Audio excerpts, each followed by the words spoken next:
Hello बच्चों, welcome to ISR Academy. My name is Dilip Shukla and today we are going to talk about C plus plus.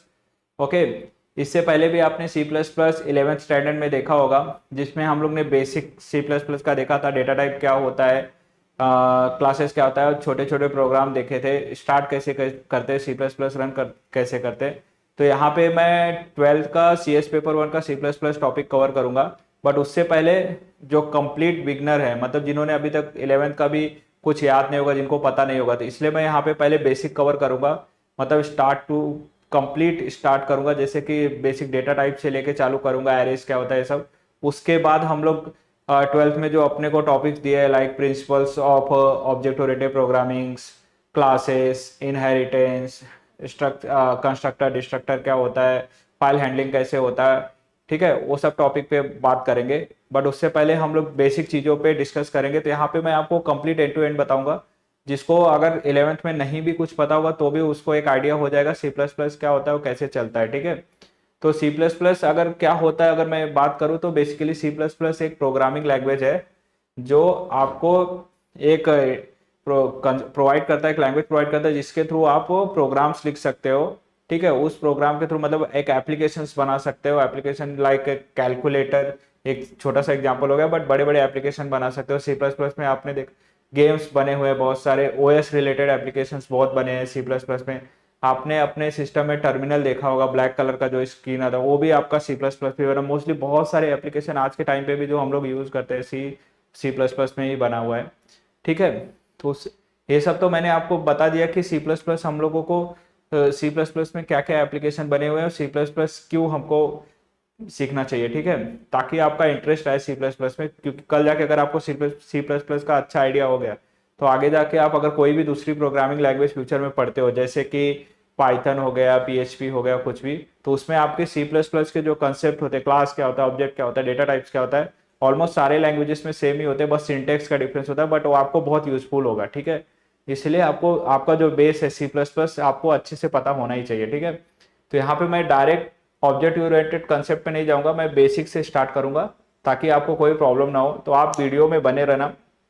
यहाँ पे जो मैं आप लोगों को कवर करने वाला हूँ सी प्लस प्लस, पहले मैं बेसिक चीज़ें बताऊंगा कि सी प्लस प्लस क्या होता है, उसके डेटा टाइप्स क्या है, एरेस क्या है, ये सब चीज़ें कवर करूंगा, थियोरेटिकली कवर करूंगा.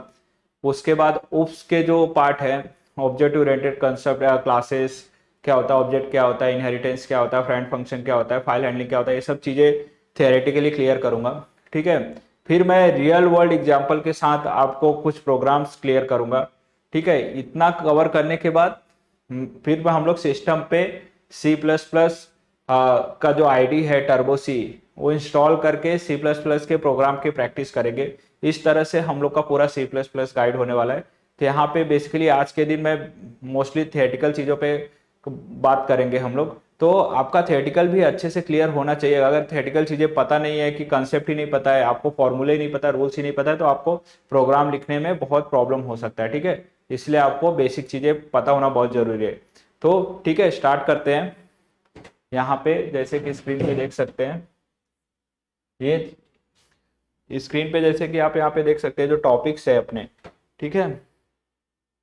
आप यहाँ पे मतलब according to the 12th HSC board हम लोग को क्या क्या टॉपिक्स हैं यहाँ पे अगर आप देखोगे तो. ठीक है. Principles of object oriented programming. ठीक है. तो यहाँ पे principles of object oriented programming क्या होता है, मतलब उसके रूल्स रेगुलेशन क्या होते हैं ऑब्जेक्ट ओरिएंटेड प्रोग्रामिंग के. क्लासेस एंड ऑब्जेक्ट क्या होता है, कंस्ट्रक्टर एंड डिस्ट्रक्टर क्या होता है, इनहेरिटेंस क्या होता है, मल्टीपल इनहेरिटेंस क्या होता है, वर्चुअल फंक्शन एंड पॉलीमॉर्फिज्म क्या होता है, फ्रेंड क्या होता है, फ्रेंड फंक्शन क्या होता है, operator overloading and type conversion क्या होता है, टाइप कन्वर्जन क्या होता है, working with files and stream, मतलब फाइल के साथ अगर ऑपरेशन करना है तो हम लोग सी प्लस प्लस में कैसे कर सकते हैं, वो सब सारी चीज़ें हम लोग देखेंगे. ठीक है. उसके बाद फाइल हैंडलिंग कैसे करना है, मतलब अगर हम लोग कोई फाइल रीड करें, टेक्स्ट फाइल रीड करें या सीएसवी फाइल रीड कर रहे हैं, राइट कैसे कर सकते हैं उसमें, रीड कैसे कर सकते हैं, डिलीट कैसे कर सकते हैं, वो सब ऑपरेशंस, ये सब आता है आपके फाइल हैंडलिंग. ये तो आपके टॉपिक है according to 12th HSC board. But हम लोग यहाँ पे डायरेक्ट जंप नहीं करेंगे. ठीक ठीक है. क्योंकि यहाँ पे डायरेक्ट अगर हम लोग जंप करते हैं तो बहुत सारे ऐसे मेरे बिगनर बच्चे होंगे जिनको नहीं समझेगा एक्चुअल में मैं क्या बता रहा हूँ, ठीक है। इसलिए हम लोग एकदम स्टार्ट से करेंगे, मतलब बेसिक चीज़ों से स्टार्ट करेंगे और थियरी देखेंगे उसका क्या होता है, फिर हम लोग उसके अकॉर्डिंग आगे बढ़ेंगे, ठीक है।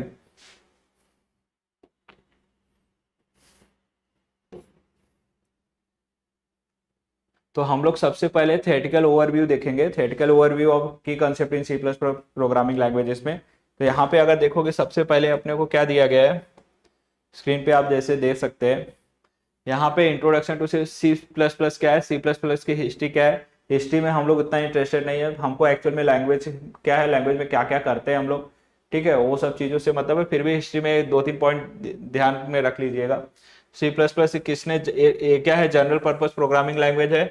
और किसने क्रिएट किया था, किसने क्रिएट किया था आप यहाँ पे स्क्रीन पे देख सकते हैं, ठीक है, वेल लाइफ में। उसके बाद it is a C plus plus जो है अपना, ये क्या है, एक it is an extension of the C programming language with the additional features including object oriented programming, oops, जिसको हम लोग बोलते हैं ऑब्जेक्ट ओरिएंटेड प्रोग्रामिंग कंसेप्ट, मतलब जिसको ओस बोलते हैं। ये क्या है, सी प्लस प्लस जो है सी का एक्सटेंडेड वर्जन है, मतलब इससे पहले जो था सी था, सी को एक्सटेंड किया, उसमें ऑब्जेक्ट ओरिएंटेड प्रोग्रामिंग के रूल्स, मतलब नए फीचर्स एडेड किए गए उप्स के, और उसको सी प्लस प्लस नाम दिया गया, ठीक है। तो इसका क्या है, एक्सटेंडेड वर्जन है सी प्लस प्लस का। तो हिस्ट्री में आप बेसिक दो चीजें जान लिए, क्या है सी प्लस प्लस, सी का एक्सटेंडेड वर्जन है, किसने बनाया है, ठीक है। उसके बाद अगर हम लोग फीचर्स की बात करें तो सी प्लस प्लस के क्या फीचर्स है, तो यहाँ पे फीचर्स में अगर देख लो, ये सी प्लस प्लस जो है procedural and object oriented programming language है। यहाँ पे अगर मैं प्रोसीजरल बोलता हूँ, प्रोसीजरल का मतलब क्या होता है आपका, कि फंक्शन बेस्ड प्रोग्रामिंग, मतलब जैसे कि हम लोग प्रोग्राम लिखते हैं, कोई फाइल लिखते हैं, ठीक है, तो उसमें हम लोग क्या करते हैं, फंक्शन बना के भी, सपोज मैंने यहाँ पे फंक्शन बना दिया, ठीक है, ऐड, ऐड में 2 इंटीजर वेरिएबल ले लिए, ए बी, ठीक है। अब ये फंक्शन में मैंने क्या कर दिया, रिटर्न कर दिया ए प्लस बी, रिटर्न कर दिया मैंने, क्या कर दिया, ए प्लस बी, ये फंक्शन हो गया, ठीक है। इसको हम प्रोसीजरल मीन्स हम लोग प्रोसीजर को मतलब फंक्शन बेस्ड प्रोग्रामिंग लैंग्वेज भी बोलते हैं, ठीक है। उसी के साथ ऑब्जेक्ट ओरिएंटेड प्रोग्रामिंग का मतलब होता है कि हम लोग क्या करेंगे, एक क्लास बनाएंगे, सब ऑब्जेक्ट ओरिएंटेड अगर हम लोग ले रहे हैं, ये तो आपको मैंने जो एग्जांपल दिया है हो गया प्रोसीजरल, ठीक है। अगर मैं ऑब्जेक्ट ओरिएंटेड की बात करूं तो एक क्लास बनाऊंगा, क्लास को मैंने नाम दे दिया सपोज कैलकुलेटर, ठीक है। यहाँ पे अब क्लास के अंदर मैं क्या करूंगा, एक ऐड फंक्शन बनाऊंगा, पब्लिक ऐड, पब्लिक फंक्शन, ठीक है। आगे हम लोग बात करेंगे पब्लिक क्या है, ठीक है। यहाँ पे हम लोग क्या क्या इनपुट लेंगे, क्या क्या पैरामीटर पास करेंगे, उसमें वेरिएबल्स, ठीक है। तो यहाँ पे हम लोगों को ऐड फंक्शन कॉल करने के लिए इस क्लास का ऑब्जेक्ट क्रिएट करना पड़ेगा, फिर इस ऐड फंक्शन में 2 वेरिएबल पास करेंगे, ठीक है, 1 2, और वो दोनों को ऐड करने के बाद उसका ऐड फंक्शन को हम लोग डिफाइन करेंगे, पब्लिक फंक्शन ऐड करके नीचे यहाँ पे हम लोग ऐसे लिखेंगे, ठीक है, क्लास के अंदर ऐड, उसके अंदर ए भी 2 आर्ग्यूमेंट पास करेंगे, मतलब पैरामीटर पास करेंगे, ठीक है।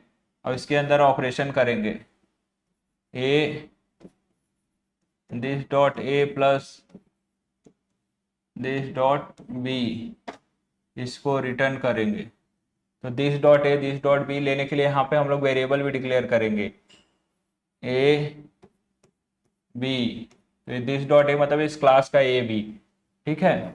इस तरह से ये क्या हो गया आपका ऑब्जेक्ट ओरिएंटेड प्रोग्रामिंग। मैं यहाँ पे जस्ट एग्जांपल दी क्योंकि आगे जाके हम लोग ये सब चीजें डिटेल में देखेंगे, बट यहाँ पे मैं आपको एग्जांपल दे दिया कि ऑब्जेक्ट ओरिएंटेड प्रोग्रामिंग क्या होता है और प्रोसीजरल प्रोग्रामिंग लैंग्वेज क्या होता है। प्रोसीजरल मतलब होता है कि function based programming language, object oriented मतलब जिसमें हम लोग प्रॉपर क्लास बना के उसके फंक्शन डिफाइन करते हैं, उसके मेंबर वेरिएबल क्या है जिसमें मतलब आप वैल्यू पास करो, डेटा टाइप जो हम लोग डिक्लेयर करते हैं, ठीक है, वो क्या हो गया अपना पूरा ऑब्जेक्ट ओरिएंटेड प्रोग्रामिंग लैंग्वेज हो गया, ठीक है। इतना आई होप इतना आपको क्लियर हो गया। उसके बाद यहाँ क्या है, सी प्लस प्लस के जो नेक्स्ट फीचर है वो क्या बोलता है, it's a low level and manipulation with pointers, ठीक है, low level manipulation with pointers, ठीक है। जिसमें हम लोग बोलते हैं कि जो हम लोग पॉइंटर्स के साथ हम लोग मतलब मेमोरी मैनेजमेंट के लिए पॉइंटर्स यूज करते हो।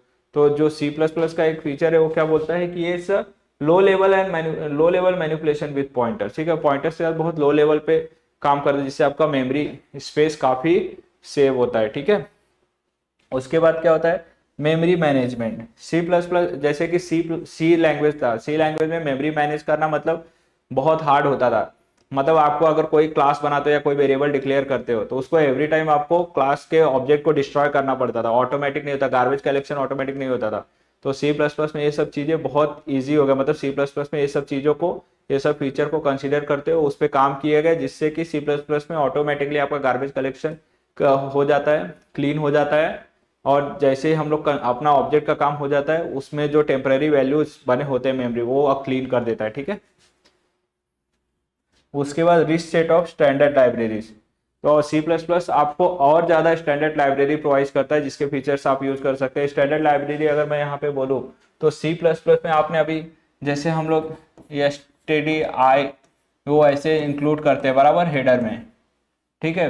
ये क्या है स्टैंडर्ड इनपुट आउटपुट लाइब्रेरी हो गया, ठीक है। ये क्या है लाइब्रेरी है, इसके थ्रू आप क्या कर पाते हो, इस लाइब्रेरी के थ्रू आप क्या कर पाते हो, सी आउट एंड सी इन, मतलब इनपुट और आउटपुट, इनपुट यूजर से ले पाते हो और आउटपुट डिस्प्ले कर पाते हो इस लाइब्रेरी की वजह। ऐसे बहुत सारे standard library C plus plus support करता है, ठीक है। तो इसको हम लोग क्या बोलते हैं rich set of standard libraries, ठीक है। इतना आपका क्लियर हो गया कि सी प्लस प्लस के फीचर्स क्या क्या है। पहला फीचर्स क्या है कि प्रोसीजरल और ऑब्जेक्ट ओरिएंटेड प्रोग्रामिंग लैंग्वेज है, low level manipulation with pointers के साथ मेमोरी मैनेजमेंट बहुत अच्छा हो गया, गार्बेज कलेक्शन ऑटोमेटिकली करने लग गया। उसके बाद आपका rich set of standard library support, मतलब जो स्टैंडर्ड लाइब्रेरी होता है और ज़्यादा लाइब्रेरीज इंक्रीज कर दी गई, जिससे आपको एक्चुअल में हम लोगों को पहले वो फंक्शनलिटी लिखनी पड़ती थी, बट वो बहुत सारी फंक्शनलिटी सी प्लस प्लस खुद ही प्रोवाइड कर देता है। आप बस उस फंक्शनलिटी को यूज करो, मतलब उस फंक्शन को यूज करो, लाइब्रेरी इंक्लूड कर दो हेडर में और उसके जो फंक्शनलिटी डायरेक्ट आप यूज कर सकते हो, ठीक है। तो इससे आपका डेवलपमेंट टाइम काफी इंक्रीज हो जाएगा, ठीक है, सॉरी डिक्रीज हो जाएगा डेवलपमेंट टाइम, क्योंकि ऑलरेडी आपको इनबिल्ट फंक्शन मिल जाएगा सी प्लस प्लस से, ठीक है। ये क्लियर हो गया, आई होप यहाँ तक आपका सब क्लियर हो गया, सी प्लस प्लस समझा, ठीक है। इसके बाद हम लोग आगे बढ़ेंगे। आगे फीचर्स देख लिया, बेसिक सिंटेक्स क्या होता है सी प्लस प्लस का। आई होप स्क्रीन आपको विजिबल है। यहाँ पे बेसिक सिंटेक्स अगर हम लोग देख रहे हैं तो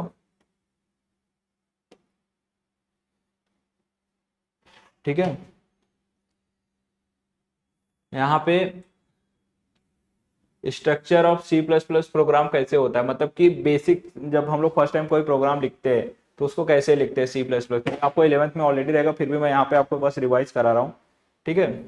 यहाँ पे देख सकते हैं सबसे पहले मैंने क्या इंक्लूड किया, हेडर इंक्लूड कर लिया, जैसे कि मैंने बताया स्टैंडर्ड लाइब्रेरी फीचर जो है हैश, उसको स्टार्ट किससे करते हैं हैश टैग से इंक्लूड, जो भी आपको स्टैंडर्ड लाइब्रेरी इंक्लूड होती है। यहाँ पे मैंने क्या इंक्लूड किया आईओ स्ट्रीम लाइब्रेरी इंक्लूड किया, ठीक है। आईओ स्ट्रीम में आपको जितने भी आपको इनपुट आउटपुट मतलब इनपुट लेना है सी इन सी आउट ये सब ये लाइब्रेरी प्रोवाइड कर देता है। फिर एक मेन फंक्शन डिक्लेयर करेंगे, मेन फंक्शन के अंदर आपका कोड आएगा और उसको रिटर्न कर देंगे 0 से, ठीक है। ये हो गया आपका basic structure of C plus plus program. Main जो होता है आपका एंट्री पॉइंट होता है, सेम चीज यहाँ पे देखो मैंने एक्सप्लेन किया है। हैश इंक्लूड आई स्ट्रीम क्या है, includes the input output stream library. Init main जो है ये क्या करता है इनिशियलाइज करता है मेन फंक्शन। ये क्या है मेन फंक्शन जो है आपका एंट्री पॉइंट होता है वेयर एग्जीक्यूशन टू बिगिन, मतलब आपके प्रोग्राम का आपका आप कोई भी प्रोग्राम लिखना चालू करते हैं, ठीक है। मतलब आपको घर में घुसना है तो आपको एक मेन गेट होता है ना, मेन गेट में जाने के बाद ही मेन गेट से जब एंट्री करोगे घर में या मॉल में तभी वो आप मॉल के सारे शॉप्स देख सकते हो, उधर पे जाके शॉपिंग कर सकते हो। वैसे ही सी प्लस प्लस प्रोग्राम में भी कोई भी फंक्शनलिटी परफॉर्म करना है या फिर कोई भी मल्टीपल मतलब एप्लीकेशन बनाए तो आपको मेन फंक्शन से होके ही जाना पड़ेगा, मतलब ये आपका एंट्री पॉइंट होता है, ठीक है। तो हमेशा आपको अपने प्रोग्राम में मेन फंक्शन डिक्लेयर करना ही करना है, ठीक है। इतना क्लियर हो गया, ठीक है। The main function where execution begins, ठीक है। उसके बाद कमेंट्स, कमेंट्स क्या होता है बेसिकली, जैसे कमेंट्स मैंने आपको डीएसए में भी बताया था। बेसिकली कमेंट्स हम लोग इसलिए यूज करते हैं, सपोज आप कोई फंक्शन लिखते हो, ठीक है, या फिर कोई कैलकुलेशन करते हो या कोई मैनिपुलेशन लिखते हो अपने प्रोग्राम में, तो आपको मैनिपुलेशन आगे जाके कोई दूसरा डेवलपर आपका कैलकुलेशन देखे, मैनिपुलेशन देखे और उस फंक्शन को देखे, तो उसको समझना चाहिए कि उसने फंक्शन में किया क्या है। तो आप क्या कर सकते हो कि कमेंट ऐड कर सकते हो। ये जो हम लोग कमेंट ऐड करते हैं, ये प्रोग्राम उसको रीड नहीं करता, ठीक है। वो नॉन एग्जीक्यूटेबल लाइन होता है, सेंटेंस होता है, वो सिर्फ हम अपने रेफरेंस के लिए प्रोग्राम के अंदर होता है, उसको हम लोग कमेंट्स बोलते हैं। तो कमेंट ऐड करने के लिए अगर समझो आपको सिंगल लाइन कमेंट ऐड करना है, जैसे कि योर कोड इज हियर, तो ये यहाँ पे मैंने फॉरवर्ड स्लैश डाला दो, ये सिंगल लाइन के लिए हो गया। वैसे ही अगर आपको बहुत सारे लाइन में कोड कमेंट लिखना है, मतलब डिटेल में आपको डिस्क्राइब करना है कि आपने प्रोग्राम में क्या किया है, तो उसके लिए हम लोग forward asterisk asterisk forward slash use करते हैं फॉर मल्टी लाइन इन है, मल्टी लाइन कमेंट्स, ठीक है। ये चीजें आपको याद रखना है, बहुत इंपॉर्टेंट है, क्योंकि हम लोग जब भी प्रोग्राम करेंगे तो वहां पे हम लोग कमेंट्स जरूर लिखेंगे, ठीक है। तो आपको ये चीजें पता होना चाहिए कि हम लोग जब भी कमेंट लिख रहे हैं तो आप क्या लिख रहे हैं, कैसे लिख रहे हैं, ठीक है। एग्जाम्पल के लिए सपोज यहाँ पे मैंने ऐसे किया, यहाँ पे मैंने X Y Z P Q R ऐसे ऐसे करके बहुत सारे लाइंस लिखा, ठीक है। फिर मैं एस्ट्रिक टाइप करूंगा और यहाँ पे ऐसे स्लैश डाल दूंगा, तो ये क्या हो गया आपका multi line comment. Single line comment तो ऑलरेडी आपने यहाँ पे कोड में दिख लिया। तो ये बेसिक सिंटेक्स है आपका C plus plus program start करने के लिए, ठीक है। हम लोग एक्चुअल प्रैक्टिकल तो करेंगे, बट पहले हम लोग थियोरेटिकली चीजें क्लियर करें। प्रैक्टिकली भी अगर हम लोग करते थे तो हम लोग क्या करते थे, डॉट सीपीपी से फाइल को सेव करते थे, उसके अंदर पहले हेडर इंक्लूड करते थे IO stream, main function declare करते थे, उसके अंदर सपोज मैंने प्रिंट कर दिया सी आउट करके, यहाँ पे सी आउट कर दिया और उसके अंदर मैंने प्रिंट कर दिया हेलो, ठीक है। यहाँ पे आपका हेलो प्रिंट हो जाता, ठीक है, और आपका पहला प्रोग्राम रन हो जाता। सिंपल। तो मैंने बस वही आपको थियोरेटिकली पहले बता रहा हूँ, क्योंकि मेरा जो मेन एजेंडा है, गोल है कि आपको पूरा अच्छे से कंसेप्ट समझे थियोरेटिकली भी, और मैं इससे स्टेप वाइज जाऊंगा। पहले थियोरी एक्सप्लेन करूंगा, फिर रियल वर्ल्ड प्रॉब्लम एक्सप्लेन करूंगा, फिर एक सिस्टम पे बैठ के हम लोग प्रोग्राम करेंगे, तो आप कभी भूल नहीं पाओगे। आपके माइंड में सारी चीजें, सारे कंसेप्ट क्लियर हो जाएंगे, ठीक है, और आपका रिवीजन भी हो जाएगा। सिर्फ मेरा लेक्चर देखने से ही आपका पूरा रिवीजन भी हो जाएगा, ठीक है। इसलिए आपको वीडियो स्टार्ट टू एंड देखना है, कहीं स्किप नहीं करना। इसके बाद भी जो सी प्लस प्लस के 2-3 वीडियो आएंगे वो भी देखना है, ठीक है। फिलहाल अभी हम लोग इस पे कॉन्सेंट्रेट करते हैं, ठीक है। इतना क्लियर हो गया। नेक्स्ट टॉपिक की ओर बढ़ते हैं, वेरिएबल एंड डेटा टाइप। अब यहाँ पे variable and data type start करने से पहले मैं आप लोगों से थोड़ा बात कर लेता हूँ, जैसे कि वेरिएबल और डेटा टाइप क्या होता है, ठीक है। अभी आपका सपोज मेमोरी है, ऑलरेडी हमने इंस्ट्रक्शन सेट में बात किया, मेमोरी मैनेजमेंट बात किया। सपोज आपके सिस्टम के अंदर मेमोरी है, ठीक है। यहाँ पे सपोज ये एग्जांपल के लिए मैं यहाँ पे एग्जांपल ले लेता हूँ, ये आपका मेमोरी है, ठीक है। इसमें ऐसे बॉक्स बना है, ठीक है। इस मेमोरी के अंदर आप मल्टीपल डेटा स्टोर कर सकते हैं, ठीक है। तो यहाँ पे वेरिएबल क्या होता है, इस मेमोरी के अंदर अगर जो भी हम लोग डेटा स्टोर करते हैं, ठीक है, तो उसको हम लोग नाम देते हैं। सपोज मैंने नाम दे दिया एक्स वाई जेड, तो मेरे वेरिएबल का नाम क्या हो गया, एक्स वाई जेड, मतलब उस मेमोरी के अंदर एक्स वाई जेड नाम का एक वेरिएबल है, ठीक है।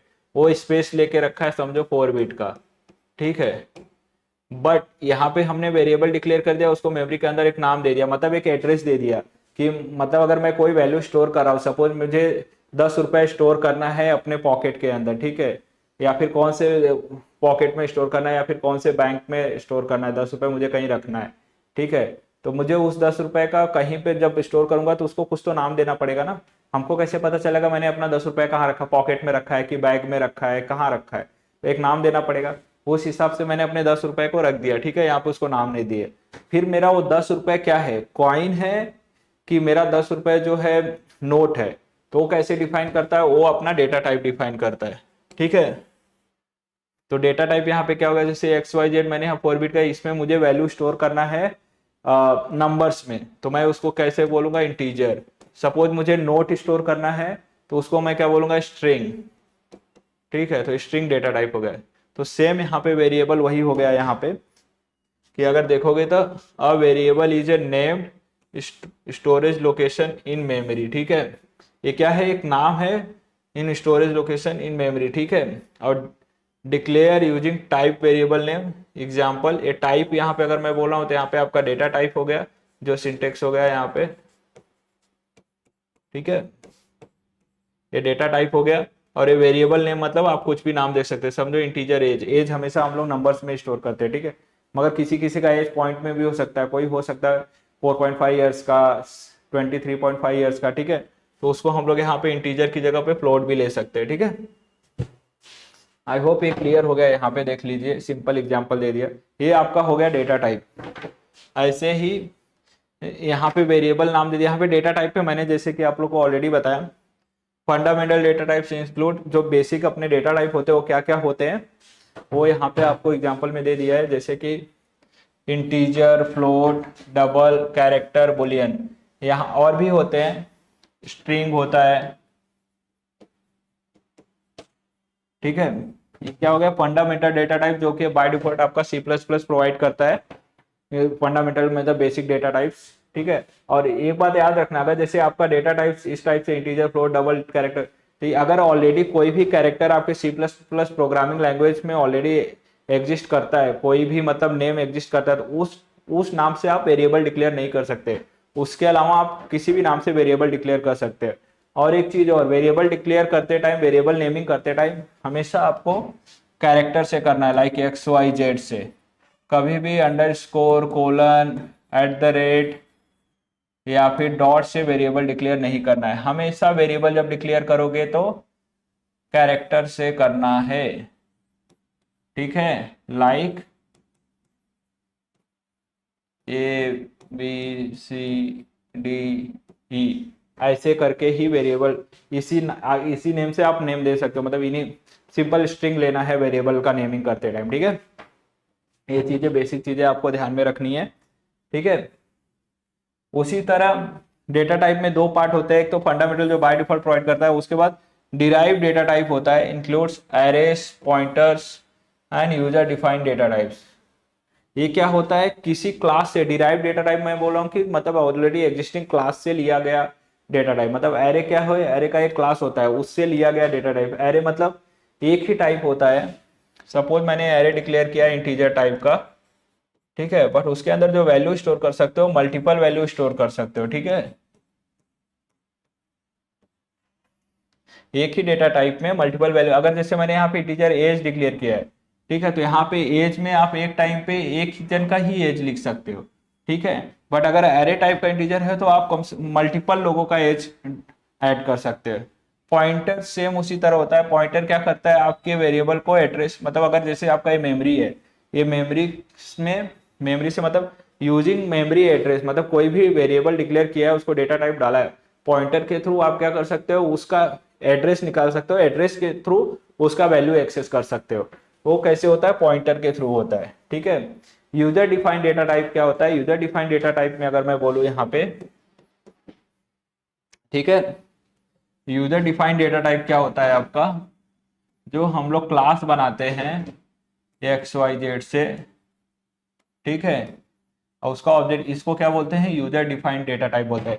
क्लास हो गया आपका, स्ट्रक्चर हो गया, स्ट्रक्ट भी होता है ना, स्टैटिक डेटा टाइप, उसको भी हम लोग क्या बोलते हैं, यूजर डिफाइंड डेटा टाइप, ठीक है। ये आपको बेसिक डेटा समझ गए, ये सब 11th में आपको ऑलरेडी रहा होगा, बट मैं आप लोगों को यहाँ पे क्लियर कर रहा हूँ चीजें, ताकि आप कनेक्टेड रहे, सिंक में रहे, ठीक है। ये हो गया। उसके बाद अगर हम लोग देखें, डेटा टाइप हो गया, डेटा टाइप का वेरिएबल क्या है, ये हो गया। क्योंकि हम लोग जब प्रोग्राम लिखेंगे तो ये सब चीजें बहुत यूज करने वाले हैं। आई होप आपका ये सब चीजें क्लियर हो। ओके।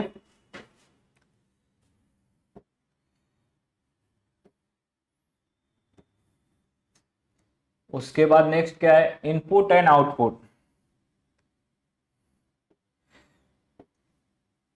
ठीक है।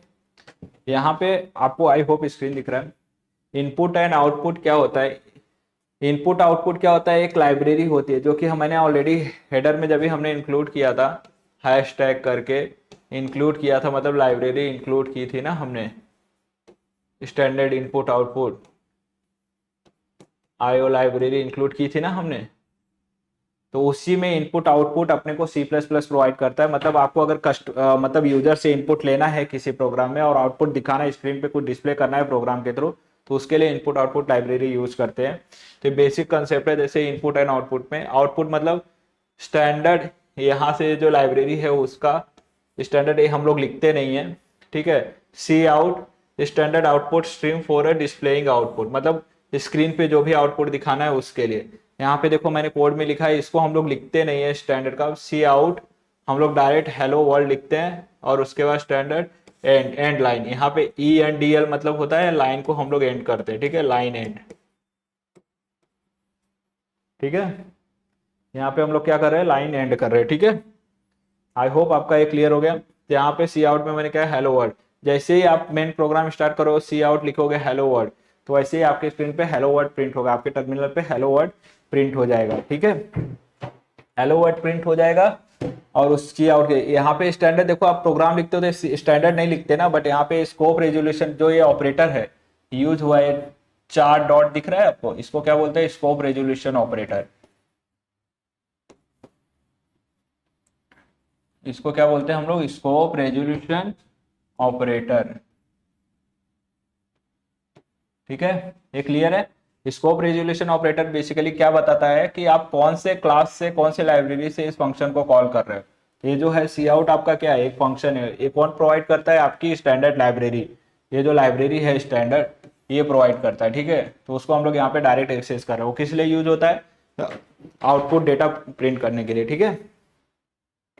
उसी तरह इनपुट भी है, ठीक है। अगर आपको वैल्यू रिसीव करना है, ठीक है, वैल्यू रिसीव करने के लिए क्या है, सी इन है, standard input stream for taking user input, ठीक है।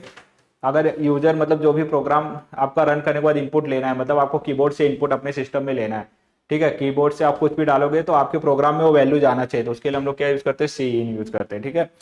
यहाँ पे समझो मैंने एक वेरिएबल डिक्लेयर कर लिया इंटीजर नंबर। अब ये नंबर मुझे यूजर से लेना है, तो मैं क्या करूंगा, सीधा सी इन करूंगा। और यहाँ पे ये चीज नोट करना, जो हम लोग यहाँ पे ये ब्रैकेट डाल रहे हैं, ग्रेटर देन और लेस देन का साइन डाल रहे हैं। सी आउट के लिए देखोगे तो क्या है, इस साइड है, राइट साइड, ठीक है। और सी इन के लिए क्या है, लेफ्ट साइड है, ठीक है। एरो ब्रैकेट जो है आपका, एरो ब्रैकेट इसको बोलते हैं, एंगल ब्रैकेट। ओके, ये हमेशा ध्यान में रखना। सी आउट कर रहे हैं तो हम लोग हमेशा देखो बाहर की साइड है, सी इन मतलब इस आपके साइड लिख रहे हैं, मतलब, ठीक है। यहाँ पे अगर मैं ऐसे खड़ा हूं तो मैं अपने लेफ्ट साइड ये ब्रैकेट डाल रहा हूँ, मतलब मैं इनपुट ले रहा हूँ, ठीक है। ये चीज याद रखना है आपको। यहाँ पे मैंने सीन नंबर डाल दिया, तो आप जब ये प्रोग्राम रन करोगे तो आपको पूछेगा एंटर नंबर, तो आप जब नंबर डालोगे तो उस नंबर के साथ आप उसको चाहिए तो सी आउट करके ये नंबर प्रिंट भी कर सकते हो, ठीक है। ये समझ गया। आई होप आपका ये क्लियर हो गया कि हम लोग को इनपुट कैसे लेना है, आउटपुट कैसे देना है। इतना अभी तक क्लियर है, ठीक है, एकदम बेसिक है अभी।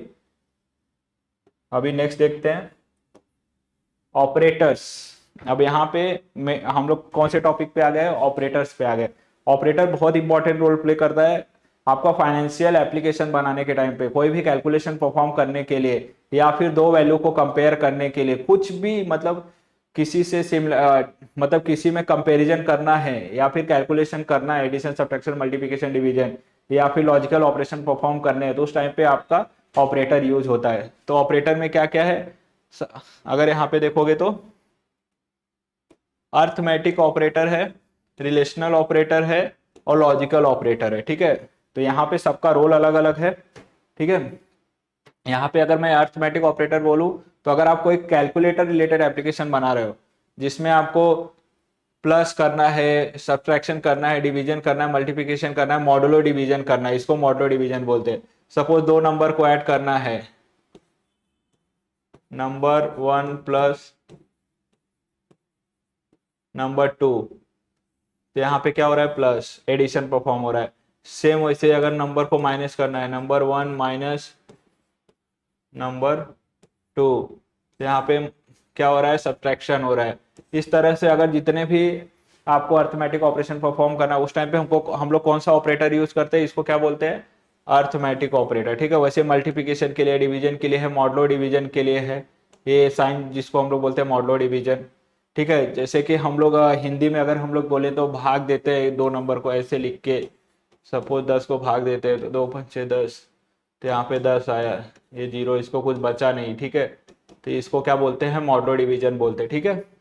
तो उस टाइम पे आपको ये साइन यूज होता है मॉडुलो डिवीजन का, ठीक है। ये क्लियर है। उसके बाद है रिलेशनल ऑपरेटर। रिलेशनल ऑपरेटर मतलब दो वैल्यूज को कंपेयर करने के लिए हम लोग क्या यूज करते हैं, रिलेशनल ऑपरेटर। जैसे मुझे कंपेयर करना है राम को, Ram equal to Ram. But यहाँ पे अगर सपोज मैं यहाँ पे, एक मिनट इसको इरेज कर देता हूँ तो आपको समझेगा इजली।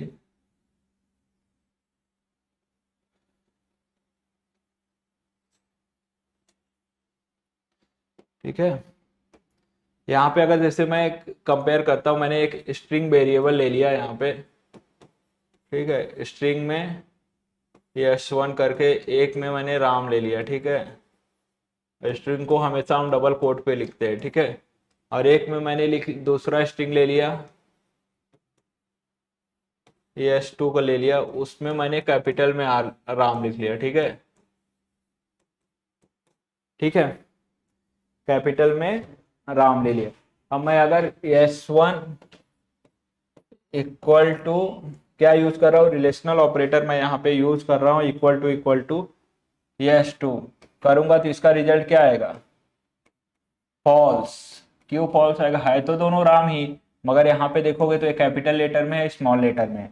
ठीक है, तो इसको अगर मुझे दोनों को ट्रू करना है तो आपको हमेशा क्या करना पड़ेगा, दोनों वेरिएबल है इसको हमको लोअर केस में कन्वर्ट करना पड़ेगा। मतलब इसको भी लोअर केस में कन्वर्ट करना पड़ेगा, इसको भी लोअर केस में कन्वर्ट करना पड़ेगा। ठीक है, और फिर जब हम दोनों को कंपेयर करेंगे तो आपका रिजल्ट क्या आएगा, ट्रू।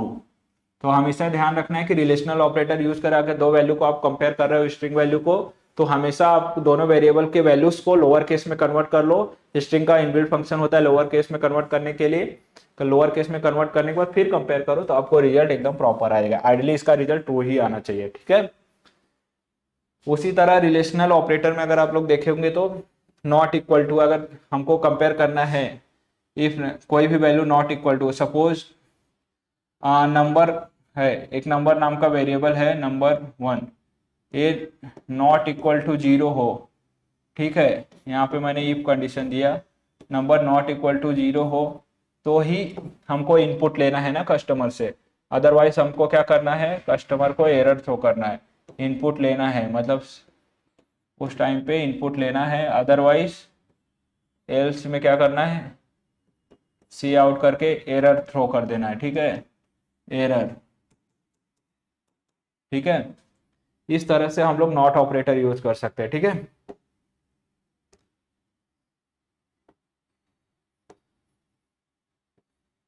उसी तरह क्या होता है लॉजिकल ऑपरेटर।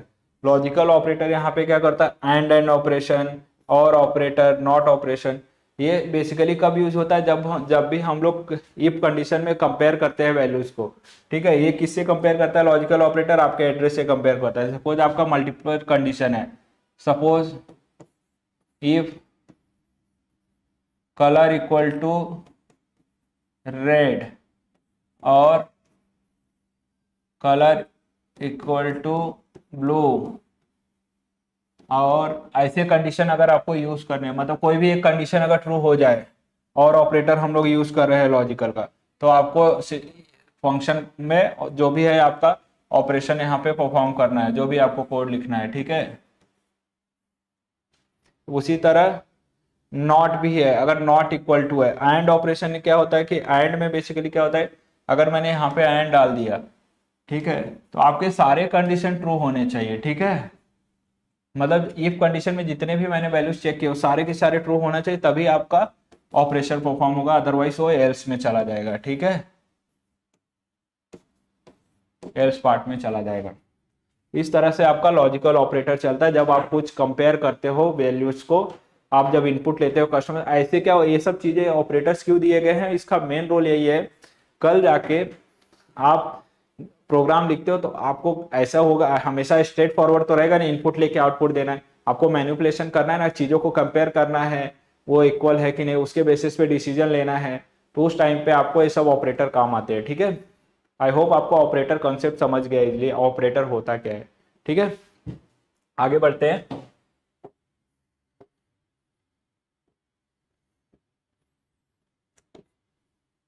यहाँ पे है नेक्स्ट टॉपिक जो है अपना क्या है, कंट्रोल फ्लो। ठीक है,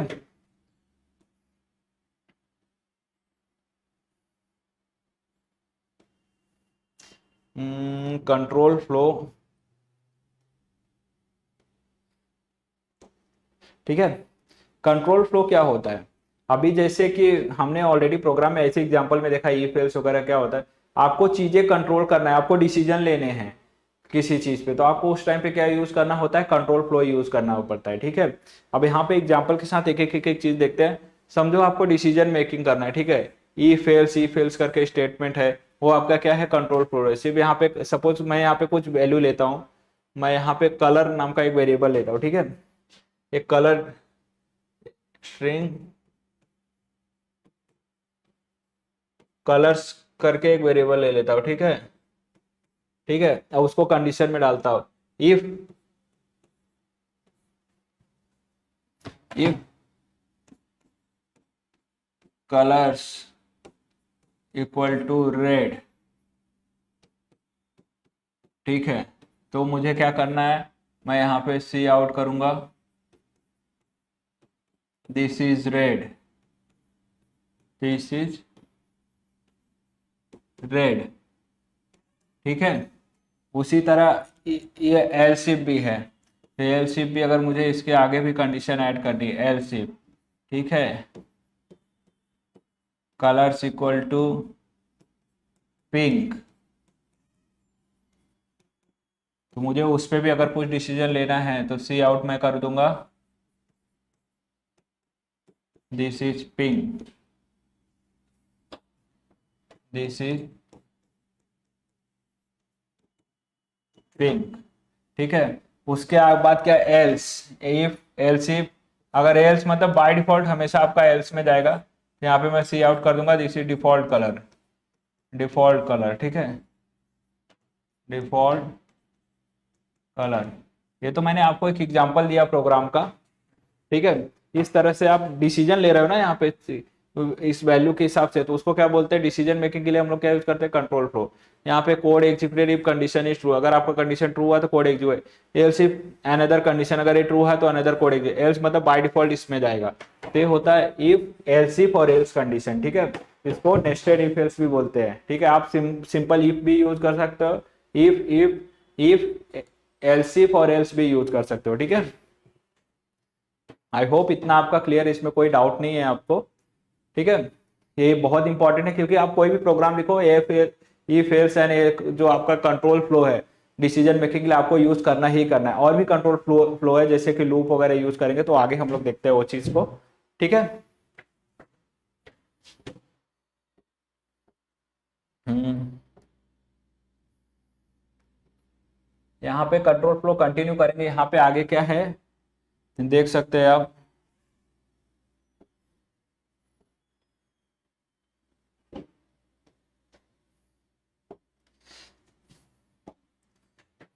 आगे कंट्रोल फ्लो में हम लोग क्या देख रहे हैं, यहाँ पे आपको स्क्रीन पे दिख रहा है लूप है, लूपिंग मतलब अगर सपोज आपने कोई एरे वैल्यू डिक्लेयर किया, ठीक है, कोई एरे वेरिएबल डिक्लेयर किया, उसमें मल्टीपल वैल्यूज है, सेम डेटा टाइप के मल्टीपल वैल्यूज है, क्योंकि एरे के अंदर हम लोग सेम डेटा टाइप, मतलब अगर इंटीजर है तो सारा एरे वैल्यूज आपका इंटीजर ही होगा, जैसे कि नंबर 1 2 3 4 5 6, ठीक है, वो एक वेरिएबल के अंदर रहता है। उस सारे वैल्यूज को अगर हमको रीड करना है, तो उस टाइम पे हम लोग एक ऐसे तो एक्सेस नहीं कर सकते ना। जस्ट लाइक एक एग्जांपल ले लेते हैं यहाँ पे, सपोज मैंने एक इंटीजर, ठीक है, एक एरे ले लिया, एरे 1 करके, ठीक है, उसको साइज दे दिया 5 का, ठीक है, इतना क्लियर हो गया।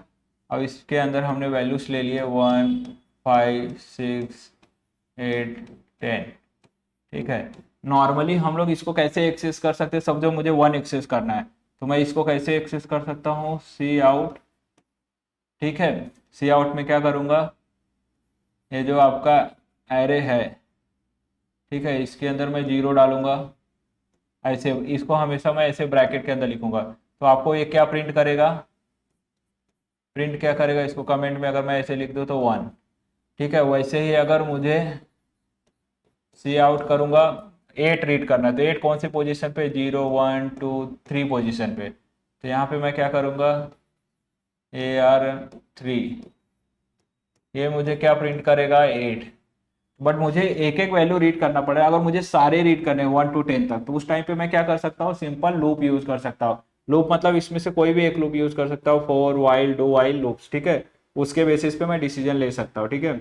यहाँ पे समझो अगर मैं फॉर लूप यूज करता हूँ, ठीक है, तो यहाँ पे मैं सिंपली क्या करूँगा, फॉर लूप लिखूंगा, यहाँ पे integer I equal to 0, I less than कितना, इसमें वैल्यूज कितने, इसका मतलब इसका लेंथ कितना है, 1 2 3 4 5, आई लेस देन 5। ऐसे हार्ड कोडेड लिखने से अच्छा है कि मैं इसका लेंथ निकाल दूंगा, लेंथ ऑफ एरे, ठीक है, लेंथ ऑफ एरे और आई प्लस प्लस। ये क्या करेगा, ये जो लूप है ऑटोमेटिकली आपके सारे, अगर मैं यहाँ पे सी आउट कर दूंगा, ठीक है, सी आउट में मैं क्या कर दूंगा, एरे में आई पास कर दूंगा, ठीक है। तो सेम चीज हो गया ना यहाँ पे, अगर मैं यहाँ पे सी आउट आई पास कर दिया तो आई आपका 0 है, लेंथ चेक करेगा कितना है 5, एक प्लस करेगा तो 0 में यहाँ पे 0 आएगा, 0 क्या है 1 प्रिंट करेगा, फिर ये लूप घूमेगा, सेकंड में जाएगा, यहाँ पे क्या हो जाएगा 1। तो ऐसे ऐसे आई आपका इंक्रीमेंट कर रहा है ना लूप में, तो आपके सारे वैल्यूज प्रिंट हो जाएंगे एक बार में, ठीक है। अलग अलग ऐसे हम लोगों को एक्सेस करने की जरूरत नहीं पड़ेगी, ठीक है, इसलिए हम लोग लूप यूज करते हैं। आई होप आपको ये समझ गया, इसमें कोई डाउट नहीं है, ठीक है, क्लियर है, ओके। अगर नहीं है तो कमेंट बॉक्स में लिखिए अगर इसमें कोई डाउट है तो, ठीक है। बहुत इजी है, इस तरह से हम लोग वैल्यू एक्सेस कर सकते हैं। उसी तरह जैसे हमने लूप लिया है उसी तरह आप क्या ले सकते हो, वाइल लूप भी ले सकते हो, बट दो सब में डिफरेंस है, code to be executed in each iteration, इसके हिसाब से चलेगा लूप में। वाइल कंडीशन में code to be executed while the condition is true, while condition true मतलब यहाँ पे जो हम लोग कंडीशन डालेंगे इसमें हम क्या कर देंगे, लेंथ एरे का चेक कर लेंगे, ठीक है, लेंथ ऑफ एरे, ठीक है, इसको क्या कर देंगे, length of array less than equal to 0, जब तक 0 नहीं होता, ठीक है, या फिर ग्रेटर देन इक्वल टू 0, जब तक 0 से ज्यादा रहेगा तब तक हम लोग क्या करेंगे, आप एक एक वैल्यू को रीड करेंगे, ठीक है। उसी तरह डू वाइल क्या करता है, आप कुछ भी कंडीशन डालो आपका एक बार तो प्रिंट होगा ही होगा, एक बार आउटपुट आना फिक्स है। डू वाइल क्या करता है, एक बार एग्जीक्यूट कर ही देता है। वाइल और डू वाइल में यही डिफरेंस भी है, code to be executed at least one then repeated while the condition is true, ठीक है। डू वाइल और वाइल में क्या डिफरेंस है कि वाइल लूप आपका चेक करता है, अगर जब तक कंडीशन ट्रू है तब तक वैल्यूज को प्रिंट करता है। डू वाइल क्या करता है कि पहले डू है तो एक काम करता है कि एक बार आपका जो भी आपने स्टेटमेंट डाला उसको प्रिंट कर देगा, उसके बाद चेक करेगा वाइल में कंडीशन से length of array less than equal to 0 जब तक नहीं होता तब तक आपकी वैल्यूज को प्रिंट करता रहेगा, ठीक है। ये क्लियर है, तो ये भी आपको जो भी है आपका कंट्रोल फ्लो जो है आपको डिसीजन लेने के लिए काम आता है। आपको जब भी प्रोग्राम लिखोगे आपको उसको एग्जीक्यूट करना, उसके वैल्यूज को रीड करना एरेस के अंदर आगे, तो उस टाइम पे आपके कंट्रोल फ्लो पूरा एक एक चीज काम आता है। तो ये सब चीजें आपको बेसिक चीजें है जो आपको पता होना बहुत जरूरी है, ठीक है, इसमें कोई डाउट नहीं होना चाहिए आपको, ठीक है। अभी नेक्स्ट टॉपिक की ओर बढ़ते हैं,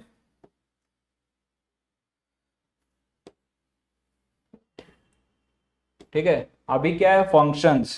हमने ऑलरेडी जब भी फीचर्स के बारे में बात कर रहे थे तो मैंने आप लोगों को और जैसे कि बताया जो आपका सी प्लस प्लस है ये procedural and object oriented programming language. Procedure का मतलब ही होता है फंक्शन। तो फंक्शन हम लोग कैसे डिक्लेयर करते हैं, फंक्शन का यूज क्या है। हम लोग खाना खाते हैं, ठीक है, आप हाथ से अपने खाना खाते हो, तो खाना खाना क्या हो, आपका हाथ खाना खाने का काम कर रहा है, एक फंक्शन परफॉर्म कर रहा है, ठीक है, ईट कर रहा है, तो ईट क्या हो गया, फंक्शन हो गया, ठीक है। ईट करते टाइम वो हाथ में कुछ उठा रहा है ना, कि कुछ दाल रोटी जो भी हम लोग उठाते हैं अपने हाथ से, तो वो क्या हो गया, आपके पैरामीटर हो गए, ठीक है। तो वो पैरामीटर को लेके हम लोग उसको क्या करते हैं, मुंह में डालते हैं, खाने खाने का काम करते हैं, तो एक फंक्शन हो गया। तो फंक्शन आपका क्या करता है, जो भी आप लोग प्रोग्राम लिखते हैं, अगर कोई फंक्शन परफॉर्म करना है मतलब उससे कुछ काम करवाना है तो उसको हम लोग फंक्शन बोलते हैं। तो फंक्शन कैसे डिक्लेयर करते हैं उसको हम लोग यहाँ पे देखते हैं, ठीक है। यहाँ पे ठीक है, ये स्क्रीन पे दिख रहा है, आई होप इसमें कोई डाउट नहीं होगा आपको। यहाँ पे फंक्शंस, ठीक है, फंक्शन डिक्लेयर कैसे करते हैं, सिंटेक्स क्या होता है, रिटर्न टाइप आपको डालना पड़ेगा। रिटर्न टाइप अगर मैं यहाँ पे बोल रहा हूँ तो मतलब आपका डेटा टाइप, इंटीजर, फ्लोट, ये सब एक्सेट्रा, ठीक है, और फंक्शन का नाम और यहाँ पे पैरामीटर, और उसके अंदर आपका कोड लिखना रहता है, ठीक है। यहाँ पे सिंपल देखो एग्जांपल दिया है, एक फंक्शन डिक्लेयर किया, उसका रिटर्न टाइप क्या है, इंटीजर, हमेशा याद रखो, जब भी आप कोई भी प्रोग्रामिंग लैंग्वेज रीड करो, सी प्लस प्लस हो या कोई भी, तो आपको जो सिंटेक्स होते हैं, बेसिक सिंटेक्स फंक्शन डिक्लेयर करने का, तो उसमें क्या होता है, सिंटेक्स क्या, रिटर्न टाइप, फंक्शन का नेम और पैरामीटर पास करना, उसके अंदर कर्ली ब्रेसेस के अंदर आपको अपना कोड लिखना है। ये सिंटेक्स आपको पता होना ही चाहिए। अगर एग्जाम में आता है तो आप इसका सिंटेक्स जरूर लिखिए। अगर आपको सिंटेक्स नहीं पता तो आप फंक्शन नहीं लिख पाओगे। ठीक है, पूरा गेम सिंटेक्स का होता है। कोई भी प्रोग्रामिंग लैंग्वेज हो उसमें फंक्शन होता ही होता है, बट उसका सिंटेक्स समथिंग डिफरेंट हो सकता है। बट अगर आपका सिंटेक्स क्लियर है, आप सिंटेक्स उसका पढ़ लेते हो, तो आगे फंक्शन के अंदर जो ऑपरेशन करना है, मैनिपुलेशन करना है, जो कोड लिखना है, वो आप इजिली लिख लोगे, कोई भी प्रोग्रामिंग लैंग्वेज हो। ठीक है, सी प्लस प्लस नहीं, कोई भी। ठीक है, तो यहाँ पे इसका सिंटेक्स आपको पता चल गया क्या है। तो यहाँ पे सबसे सिंटेक्स में क्या बोल रहा है, रिटर्न टाइप। रिटर्न टाइप इसने यहाँ पे डाला इंटीजर। फिर फंक्शन का नेम क्या बोल रहा है, ऐड। ये क्या हो गया आपका फंक्शन का नाम। उसके आगे दो ब्रैकेट के अंदर इसने क्या डाला, पैरामीटर। इंटीजर है, इंटीजर वे, इंटीजर बी, दो पैरामीटर पास कर दिया। ठीक है, उसके बाद कर्ली ब्रेसेस ओपन करके फंक्शन में मैनिपुलेशन कर दिया। उसने रिटर्न क्या किया, ए प्लस बी। जो भी वैल्यू इस फंक्शन को पास होगा इंटीजर ए एंड बी के अंदर, उसको क्या करेगा, वो एडिशन करके दे देगा। ये फंक्शन ये काम कर रहा है। अब ये फंक्शन को कॉल कैसे करते हैं, मतलब आपने फंक्शन तो बना दिया, अब ये फंक्शन आप कहीं भी कॉल करना है, समझो ये क्लास के अंदर ये फंक्शन बना दिया। आपको अगर एडिशन कहीं भी परफॉर्म करना है तो आप सिंपली ये फंक्शन को कैसे कॉल कर सकते हो, सिंपली ये देखो, उसका सिंटेक्स क्या है, सीधा फंक्शन का नाम लिखना है और आर्ग्यूमेंट पास करना है। ठीक है, और अगर ये फंक्शन कॉल करने के बाद उसको कहीं किसी दूसरे वेरिएबल में तो स्टोर करना ही पड़ेगा ना आपको आउटपुट दिखाने के लिए। तो उसके लिए हम लोग क्या करते हैं, यहाँ पे देखो, इंटीजर नाम का एक वेरिएबल डिक्लेयर किया, इंटीजर टाइप का वेरिएबल डिक्लेयर किया, उसको नाम दिया रिजल्ट। इंटीजर यहाँ पे डेटा टाइप है, क्योंकि आप जो भी वेरिएबल डिक्लेयर करोगे उसको टाइप देना ही पड़ेगा। ठीक है, सी प्लस प्लस में टाइप बताना पड़ता है। बाकी और लैंग्वेजेस है जिसमें आपको टाइप बताने की जरूरत नहीं पड़ती, ऑटोमेटिकली ले लेता है आपके वेरिएबल वैल्यू के हिसाब से। ठीक है, आउटपुट वैल्यू के हिसाब से। मगर सी प्लस प्लस में बताना पड़ता है। मतलब आपका जब एडिशन परफॉर्म होगा, फंक्शन कॉल करोगे, 5 + 3 8 आएगा, ये रिजल्ट में स्टोर होगा। तो आप ये रिजल्ट को सिंपली सी आउट जब करोगे, ठीक है, तो आपको आउटपुट में क्या आ जाएगा, आपको आउटपुट में 8 आ जाएगा। ठीक है, इतना क्लियर है। और यहाँ पे एक चीज और याद रखो, अगर जैसे मैंने यहाँ पे इंटीजर टाइप का इनपुट लिया, इंटीजर टाइप का आउटपुट है। ठीक है, अगर मैं यहाँ पे ऐड फंक्शन कॉल कर रहा हूँ, ठीक है, और मैंने यहाँ पे पास कर दिया 5.3 एंड 3.2। ठीक है, तो इसका जो रिजल्ट आएगा, यहाँ पे मैंने इंटीजर टाइप का रिजल्ट भी लिया है। ठीक है, तो इसका जो रिजल्ट बनेगा, क्या बनेगा, ये दोनों को 5 3 8 ही आएगा। ठीक है, क्योंकि इंटीजर टाइप का है तो ये फ्लोट कंसीडर नहीं। अगर आपको इसको पॉइंट के बाद प्रॉपर सम होना चाहिए तो आपको जो डेटा टाइप है इसका, इसको फ्लोट करना पड़ेगा। ठीक है, फ्लोट में कर दोगे तो प्रॉपर आपका पॉइंट के साथ एडिशन होकर आउट। इसलिए डेटा टाइप का बहुत बड़ा इंपॉर्टेंस है। फ्लोट पॉइंट अगर नॉर्मल डेसिमल नंबर में चाहिए तो इंटीजर लेना है, अगर पॉइंट में लेना है, डेसिमल पॉइंट्स के बाद ही आपकी वैल्यू आनी चाहिए, तो आपको फ्लोट लेना पड़ेगा, डबल लेना पड़ेगा, वैसा करना पड़ेगा। ठीक है, आई होप ये क्लियर है, इसमें कोई डाउट नहीं है। फंक्शन क्या होता है आपको समझ गया। उसके बाद क्या है, एरेस। एरेस मैंने ऑलरेडी, अभी हम लोग जब भी लूप ले रहे थे, मतलब जब भी हम लोग कंट्रोल स्टेटमेंट देख रहे थे, उस टाइम पे भी मैंने आपको बताया कि एरेस क्या होता है और एरेस करता क्या है। ठीक है, तो एरेस क्या होता है, सिंपल सेम टाइप का डेटा टाइप होता है जिसके अंदर आप मल्टीपल वैल्यू स्टोर कर सकते हो। ठीक है, in single same type data, same in single variable same type value आप मल्टीपल स्टोर कर सकते हो। ठीक है, एक वेरिएबल के अंदर सेम टाइप के मल्टीपल वैल्यू स्टोर कर सकते हो, उसको हम लोग क्या बोलते हैं, एरे बोलते हैं। ठीक है, यहाँ पे अगर एग्जाम्पल मैं देखूं, ठीक है, एरे डिक्लेयर कर से सबसे पहले सिंटेक्स, जो कि आपको बहुत अच्छे से याद रखना है, चाहिए तो 10 बार नोट करो, मगर सिंटेक्स याद रखना है। टाइप लिखना पड़ेगा, जैसे नॉर्मल वेरिएबल डिक्लेयर करते हैं, नाम देना पड़ेगा, उसका साइज देना पड़ेगा। ठीक है, यहाँ पे एग्जाम्पल में इंटीजर उसने डेटा टाइप ले लिया उसका, और उसको नाम क्या दिया, एरे को नंबर्स, उसकी साइज कितनी दी, 5, मतलब इसमें 5 एलिमेंट ऐड कर सकते हैं। और यहाँ पे अगर दोगे तो कर्ली ब्रेसेस के अंदर 1 2 3 4 5 1 2 3 4 5 5 वैल्यूज स्टोर कर दिए। मगर इसका टाइप क्या है, इंटीजर। देखोगे सारे सारे वैल्यूज के लिए टाइप क्या है, इंटीजर। मतलब एक ही वेरिएबल में 5 वैल्यूज स्टोर कर दिया हम लोगों ने, जिसको क्या बोलते हैं, एरे। ठीक है, अभी इसको एक मिनट, इसको अगर आपको एक्सेस करना है एलिमेंट को, तो आप कैसे एक्सेस कर सकते हो, उसके इंडेक्स नंबर पे। मतलब हमेशा एरे चालू होता है आपका 0 पोजीशन से। ठीक है, 1 मिनट। ठीक है। हम लोग कहाँ पे थे, अब यहाँ पे एक्सेसिंग एलिमेंट्स, ठीक है। अगर हम लोग को वैल्यू एक्सेस करना है एरे में तो कैसे एरे में एक्सेस कर सकते हैं, ठीक है। अगर मैं आपको बताऊँ एरे में जो भी हम लोग वैल्यू स्टोर करते हैं वो हमेशा स्टार्ट कैसे होता है, उसका जो इंडेक्स नंबर होता है वो 0 से स्टार्ट होता है। 0 1 2, एक है 3 4 5, मतलब यहाँ पे 0 से इंडेक्स नंबर हमेशा 0 से स्टार्ट होता है। देखो यहाँ पे बोला इंडेक्स स्टार्ट फ्रॉम 0, हमेशा 0 से स्टार्ट होता है। मतलब अगर मुझे 1 की ये वैल्यू को एक्सेस करना है, मतलब नंबर्स वेरिएबल में से 1 एक्सेस करना है, तो मुझे कैसे करना पड़ेगा, उसके 0 पोजीशन डालनी पड़ेगी। सिंपल एग्जांपल यहाँ पे इंटीजर मैंने यहाँ पे टाइप किया, एक वेरिएबल डिक्लेयर किया, थर्ड नंबर मुझे एग्जीक्यूट करना है, मतलब 1 2 3 नंबर एग्जीक्यूट करना है, तो उसका पोजीशन को इस पे आ रहा है 2 पे। देखो इसका इंडेक्स नंबर किधर आ रहा है, 2 पे। तो एक्सिस्टिंग द थर्ड एलिमेंट मैंने यहाँ पे पास क्या किया, इंडेक्स नंबर 2, ठीक है। इंडेक्स नंबर मैंने क्या पास किया, 2। तो हमेशा याद रखना, जब भी आपका एरे हमेशा इंडेक्स नंबर 0 से स्टार्ट होना होता है, तो जो भी वैल्यू एक्सेस करना है उसके अकॉर्डिंग हम लोग एक्सेस कर सकते हैं, ठीक है। यहाँ पे एरे क्लियर, एरे बहुत इंपॉर्टेंट टॉपिक है, क्योंकि एरे अगर आपको अच्छे से समझ गया तो इसी के बेसिस पे हम लोग जो डीएस, हमने एक लेक्चर लिया था डीएसए का, डीएस में जो भी ऑपरेशन करना है एरे यूज करके ही कर सकते हैं। लाइक बाइनरी सर्च करना है आपको तो एरे यूज करके ही कर सकते हैं, सॉर्टिंग करना है तो एरे यूज करके ही कर सकते हैं, एरे मर्जिंग आता है, ठीक है। एरे बहुत इंपॉर्टेंट रोल प्ले करता है आपके प्रोग्रामिंग लैंग्वेजेस में, ठीक है। आई होप आपको इतना बेसिक तो समझ गया रहेगा अभी, ठीक है, हम लोग क्या कर रहे हैं एरे में, ठीक है, इसमें कोई डाउट नहीं है। आगे बढ़ते हैं।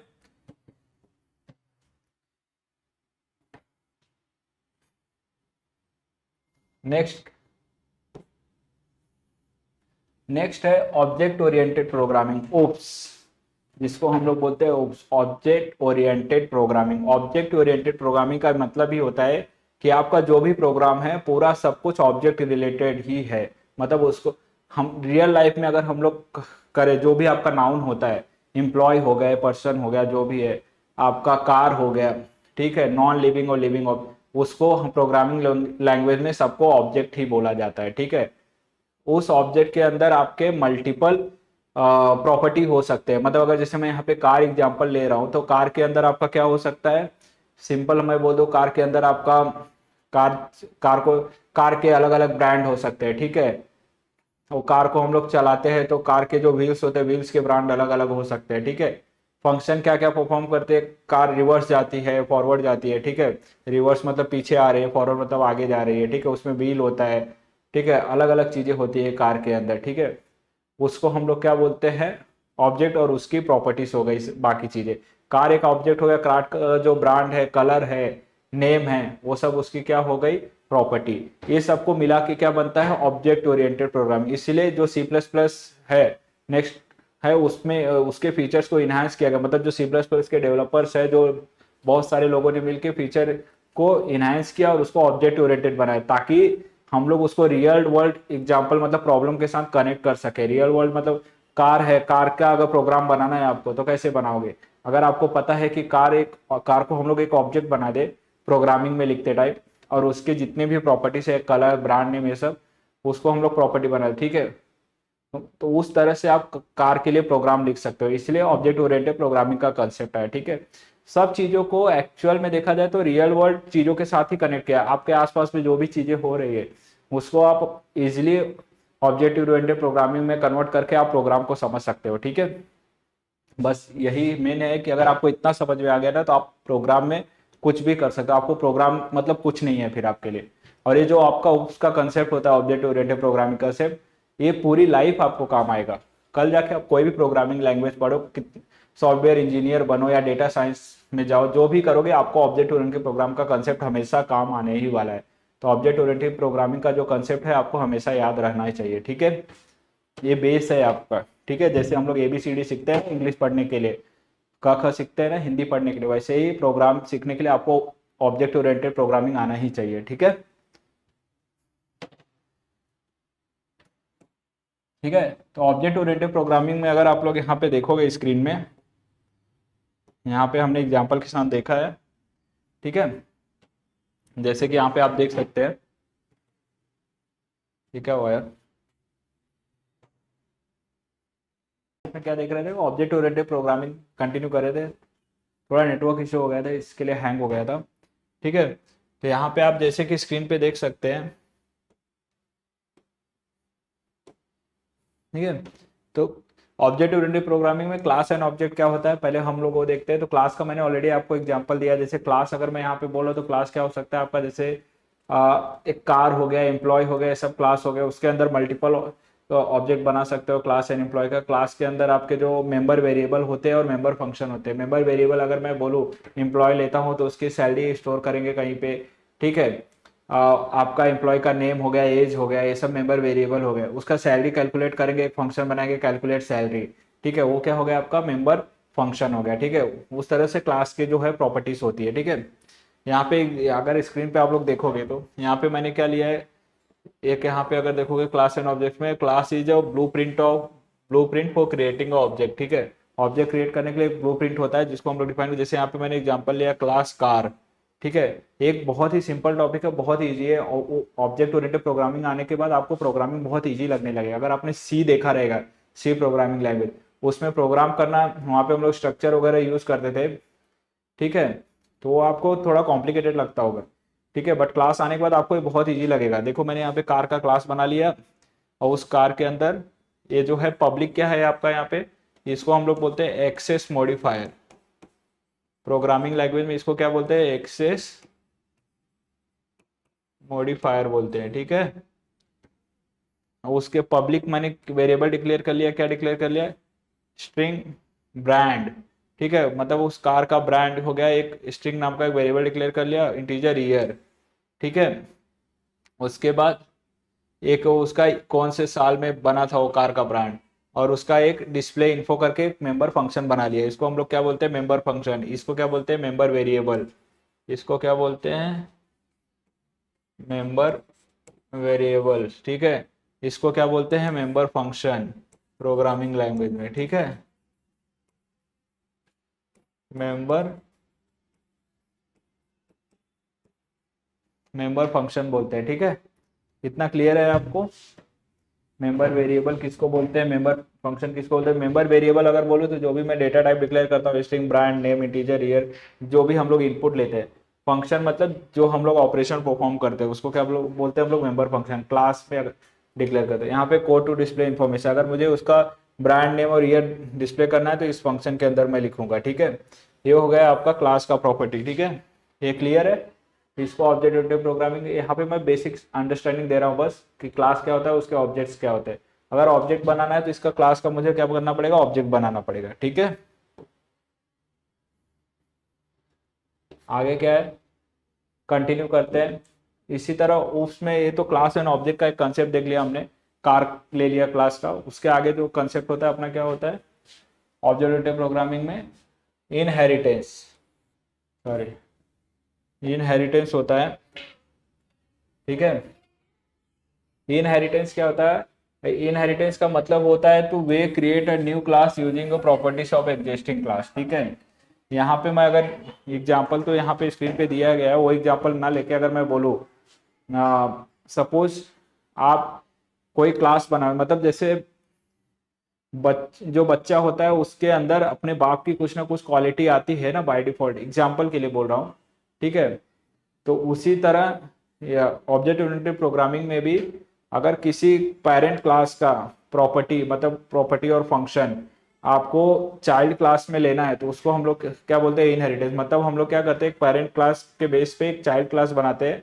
वो चाइल्ड क्लास क्या कर सकता है, पेरेंट क्लास की प्रॉपर्टीज, कुछ प्रॉपर्टीज और फंक्शन को इजिली एक्सेस कर सकता है। मतलब बाय डिफॉल्ट उसकी प्रॉपर्टी हो जाती है चाइल्ड क्लास की। ठीक है, अगर यहाँ पे अगर देखे तो एग्जाम्पल के लिए यहाँ पे जो एग्जाम्पल दिया है, यहाँ पे क्लास रेक्टेंगल लिया है। ठीक है, उसकी जो पब्लिक प्रॉपर्टी क्या है, मतलब पब्लिक क्लास क्या है, शेप। ये क्या है, ये भी एक क्लास है जो कि उसकी पेरेंट क्लास है। इसको क्या बोलते हैं, पेरेंट क्लास। शेप ये क्या है, यहाँ पे पेरेंट क्लास है। ठीक है, ये क्या है, शेप पेरेंट क्लास है। ठीक है, और रेक्टेंगल क्या है, उसका चाइल्ड क्लास है। मतलब शेप की जो भी प्रॉपर्टीज होगी शेप की, यहाँ पे प्रॉपर्टी से अगर मैं बोल रहा हूं तो क्या हो गया, फंक्शन और वेरिएबल। ठीक है, जो भी होगी वो आपका जो रेक्टेंगल क्लास है इजिली एक्सेस कर सकता है। ठीक है, यहाँ पे अगर मैं देखूँ पब्लिक, यहाँ पे इसने क्या किया, एडिशनल प्रॉपर्टीज एंड मैट्रिक, अगर और उस जो चाइल्ड क्लास होगा आपका रेक्टेंगल जो चाइल्ड क्लास है, इसके अंदर आप अपना खुद का कुछ एडिशनल अगर आपको ऐड करना है properties and variables and member function कुछ बनाना है, चाइल्ड का रेक्टेंगल का खुद का कुछ प्रॉपर्टी है, तो आप इजीली इसमें चाइल्ड में बना सकते हो। चाइल्ड की अपनी खुद की भी प्रॉपर्टी हो, प्लस वो जो पेरेंट है सेप है, जो सेप क्लास है पेरेंट, उसकी भी प्रॉपर्टी एक्सेस कर सकता है। ठीक है, तो इसको हम लोग क्या बोलते हैं, इनहेरिटेंस। इनहेरिटेंस मतलब इनहेरिट करना, मतलब अपने पेरेंट्स से चीजें लेना। ठीक है, अपने पेरेंट्स से, पेरेंट्स की जो प्रॉपर्टी से बाय डिफॉल्ट चाइल्ड को ही मिलता है। ठीक है, वो भी एक्सेस करना, फिर चाइल्ड अपना खुद के भी प्रॉपर्टीज बनाता है। ठीक है, वो अलग। ठीक है, इस तरह से आपका चलता है इनहेरिटेंस, उसको हम लोग इनहेरिट बोलते हैं। सिंपल उसका डेफिनेशन है, एग्जांपल देखोगे, इसका सिंटेक्स है। एक्सेस करने के लिए आपको क्या करना पड़ेगा, 2 कोलन यहाँ पे लेना पड़ेगा, तो और उसके बाद आपको क्लास का नेम पास करना पड़ेगा। अब मैं इस शेप का कुछ भी प्रॉपर्टी एक्सेस कर सकता हूँ। ठीक है, इस क्लास के अंदर, रेक्टेंगल के अंदर, और एडिशनल अगर कुछ बनाना है प्रॉपर्टी एंड मेथड, तो आप रेक्टेंगल का भी बना सकते हैं। ठीक है, ये होता है इनहेरिटेंस। ये डेफिनेशन सिंपल है, a way to create a new class using the properties of an existing class, plus उस क्लास के भी खुद की प्रॉपर्टीज एंड मेथड आप डिफाइन कर सकते हो। ठीक है, इसको बोलते हैं इनहेरिटेंस। इनहेरिटेंस आपको समझ गया, क्लियर हो गया? ठीक है, आगे बढ़ते हैं।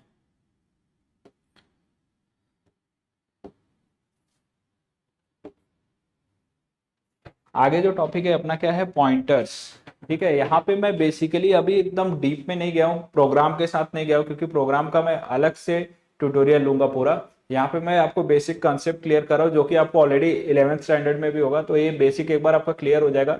फिर हम लोग इसको और डीप में जब डिस्कस करेंगे ना, तो आपको समझेगा। अभी मैंने अभी तक जितना आप लोगों को बताया, ये आपके जो पुराने 11th में जो जो आपको पढ़ाया जा चुका है उसको क्लियर किया है एकदम, ताकि आप सिंक में रहे। ठीक है, आई होप आपको समझा चीजें। ठीक है, अब पॉइंटर्स क्या होता है आपको मैंने ऑलरेडी बताया, फिर भी एक बार डिस्कस कर लेते हैं। पॉइंटर का डिक्लेयर कैसे करते हैं, यहाँ पे आप जैसे कि स्क्रीन पे देख सकते हो, सिंपल आपका टाइप, मतलब यहाँ पे डेटा टाइप हो गया आपका। ठीक है, यहाँ पे क्या हो गया, टाइप मतलब डेटा टाइप हो गया, और एस्ट्रिक साइन और पॉइंटर का नेम डाला है, जस्ट लाइक वेरिएबल। आप वेरिएबल को डिफाइन करने के लिए उसका टाइप डालते हो, डेटा टाइप डालते हो, वेरिएबल का नाम डालते हो। ठीक है, यहाँ पे देखो टाइप डाल दिया पॉइंटर, मैंने यहाँ पे उसको नाम दे दिया पॉइंटर। ये नाम आप कुछ भी दे सकते हो। ठीक है, बेसिकली अब पॉइंटर इनिशियलाइज कैसे करते हैं, मतलब उसको वैल्यू कैसे असाइन करते हैं, point two the address of a variable. तो पॉइंटर जो है क्या करता है आपका, बेसिकली क्या निकाल के देता है, जो भी कोई वेरिएबल डिक्लेयर है, ठीक है, जो वेरिएबल मेमोरी में स्टोर है, ठीक है, उसका क्या निकाल के देता है, उसका एड्रेस निकाल के देता है। उस एड्रेस को यूज करके आप उस वेरिएबल का वैल्यू एक्सेस कर सकते हो। ठीक है, मतलब अलग से मेमोरी में अलग से मतलब अलग से कुछ स्टोर करने की जरूरत नहीं पड़ती। मतलब एक नया वेरिएबल अगर डिक्लेयर करने की जरूरत नहीं है आपको, मतलब आपके मेमोरी में, और सेम वेरिएबल जो स्टोर है उसी के ऊपर आपको ऑपरेशन परफॉर्म करना है, उस टाइम पे आप पॉइंटर यूज कर सकते हो। ठीक है, सिंपल कंसेप्ट है, बहुत ईजी है आपका। इससे क्या होता है, मेमोरी, काफी मेमोरी सेव होता है। ठीक है, यहाँ पे अगर आप देखोगे, यहाँ पे इंटीजर x इक्वल टू 10 नाम, 10 मैंने एक वेरिएबल डिक्लेयर कर लिया इंटीजर टाइप का x, यहाँ पे वेरिएबल का नाम दे दिया, उसको वैल्यू असाइन कर दिया 10। अब उस इसका मुझे एड्रेस चाहिए। ठीक है, तो यहाँ पे मैंने क्या किया, इंटीजर करके एक इंटीजर टाइप का, डेटा टाइप का एक पॉइंटर वेरिएबल डिक्लेयर किया, उसके अंदर मैंने क्या किया, x का एड्रेस पास कर दिया। मतलब यहाँ पे x का एड्रेस पास करने के लिए साइन क्या यूज किया है, एम%, इसको क्या बोलते हैं, एम% साइन बोलते हैं। ठीक है, एम% का मतलब होता है कि हम लोग पॉइंटर, इसका एड्रेस, किसी भी वेरिएबल का एड्रेस असाइन करना होता है, तो हम लोग क्या यूज करते हैं, एम% साइन यूज करते हैं। ठीक है, तो अभी एक्स का जो एड्रेस है वो पॉइंटर के अंदर असाइन हो गया है, किसके अंदर, इस पॉइंटर के अंदर। मतलब अगर हम मुझे इस एड्रेस के थ्रू इस पॉइंटर की वैल्यू चाहिए, तो मुझे क्या करना पड़ेगा, इस पॉइंटर का एड्रेस डायरेक्ट मैं पास कर दूंगा, तो मुझे 10 मिल जाएगा। ठीक है, बट इसके लिए अलग से इसके लिए अलग से मेमोरी में आपको स्टोर करने की जरूरत नहीं पड़ी, क्योंकि उसके एड्रेस से हम लोग वैल्यू एक्सेस कर रहे हैं। ठीक है, ये होता है बेनिफिट ऑफ पॉइंटर्स। ठीक है, pointer, basic concept of pointer समझ गया रहेगा, आई होप आपको समझ गया रहेगा। बेसिक कंसेप्ट ऑफ पॉइंटर बहुत इंपॉर्टेंट है और सिंपल है, बहुत कुछ नहीं, बस हम लोग क्या करते हैं, वेरिएबल का एड्रेस एक्सेस करते हैं पॉइंटर के थ्रू, और पॉइंटर वेरिएबल में स्टोर कर देते हैं, ठीक है। और बाद में उससे एड्रेस के थ्रू आप वैल्यू एक्सेस कर सकते हो किसी भी वेरिएबल का, जैसे यहाँ पे एग्जांपल के x=10, ठीक है। इतना क्लियर है।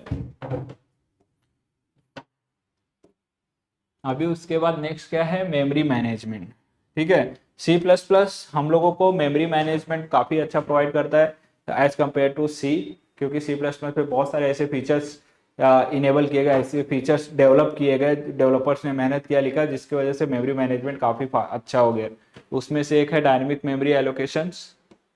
तो डायनेमिक मेमोरी एलोकेशन अगर समझना है तो इसके लिए क्या बोलते हैं, न्यू एंड डिलीट ऑपरेटर हम लोग यूज कर सकते हैं for dynamic memory allocation and D allocation.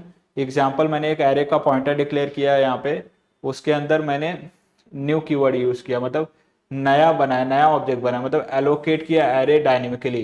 किसके अंदर है, पॉइंटर के अंदर। कितना साइज का, 5। तो ना अगर उसको डिलीट करना है तो हम लोग यहाँ पे डिलीट कीवर्ड यूज करेंगे, ऑपरेटर, इसको ऑपरेटर बोलते हैं, न्यू एंड डिलीट। इसके थ्रू क्या कर सकते हैं, हम पूरा एरे को डिलोकेट कर सकते हैं, मतलब पूरा एरे को निकाल सकते हैं, मेमोरी से डिलीट कर सकते हैं। इस तरह से आप मेमोरी मैनेजमेंट कर सकते हो इन कीवर्ड से। अगर आपको नया बनाना है, जब भी नया बनाना है तो न्यू कीवर्ड यूज करके, न्यू कीवर्ड आप क्लास के साथ भी यूज कर सकते हो, ठीक है। और उसके साथ ही जितना चाहिए उतने का एरे डिक्लेयर करो, उतने का मतलब वेरिएबल डिक्लेयर करो, उसमें साइज डेटा डालो, नहीं चाहिए तो उसको डिलीट कर दो। इस तरह से आप मेमोरी मैनेजमेंट कर सकते हो। ये जो है memory management C plus plus में ऐड किया गया एज कंपेयर टू सी, ठीक है। तो इसलिए सी प्लस प्लस का मेमोरी मैनेजमेंट काफ़ी अच्छा है, ये फीचर भी है, ठीक है, सी प्लस प्लस का। इतना समझ गया, इजी है। अभी क्या है, file handling. File handling C plus plus में हम लोग क्या बोल सकते हैं कि सपोज आपको डॉट टेक्स्ट फाइल और डॉट CSV फाइल रीड करनी है, मतलब आपकी जो भी टेक्स्ट फाइल है, कुछ ऐसा प्रोग्राम लिखना है कि मैं फाइल अपलोड करूँ, उस फाइल को रीड करके उसके डेटा को मैं प्रिंट करा दूँ, फाइल रीड कर दूँ। उस टाइम पे वो किस में आता है, फाइल हैंडलिंग में आता है। तो सी प्लस प्लस इसमें काफ़ी अच्छा है, वो इजीली फाइल को हैंडल कर लेता है। तो यहाँ पे वही ऑपरेशन दिया गया है, अगर स्क्रीन पे देखोगे तो file handling, reading from and writing to files using.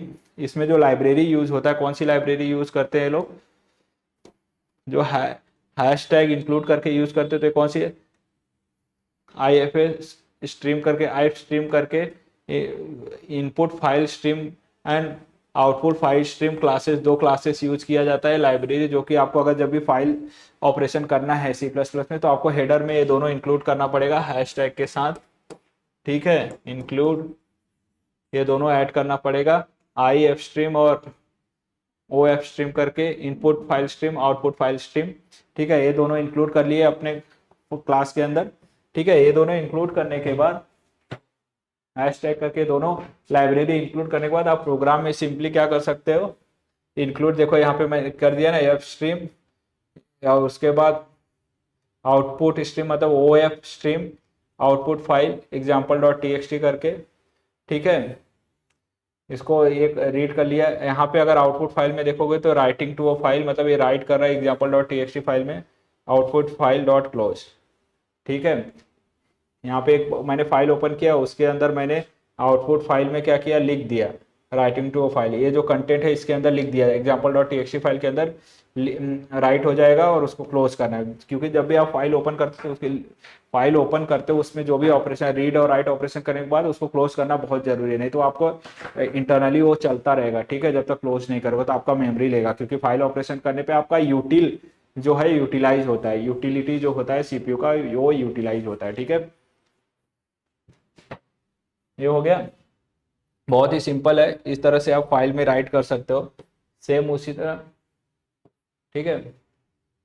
File handling हो गया। अब इसके बाद हम लोग principle object oriented programming concept देखेंगे, principles of object oriented programming, actual जो भी है टॉपिक। फिर उसके बाद principles of object oriented programming example देखेंगे, उसके बाद हम लोग रियल वर्ल्ड एग्जांपल देखेंगे प्रोग्राम के साथ, ठीक है, थर्ड पार्ट में। उसके बाद हम लोग सिस्टम पे एक एक प्रोग्राम रन करेंगे, ठीक है। आज के लिए हमने अभी बेसिकली अभी क्या क्या कवर किया है, एक बार हम लोग रिवाइज कर लेते हैं चीज़ों को, ठीक है। अगर देखोगे तो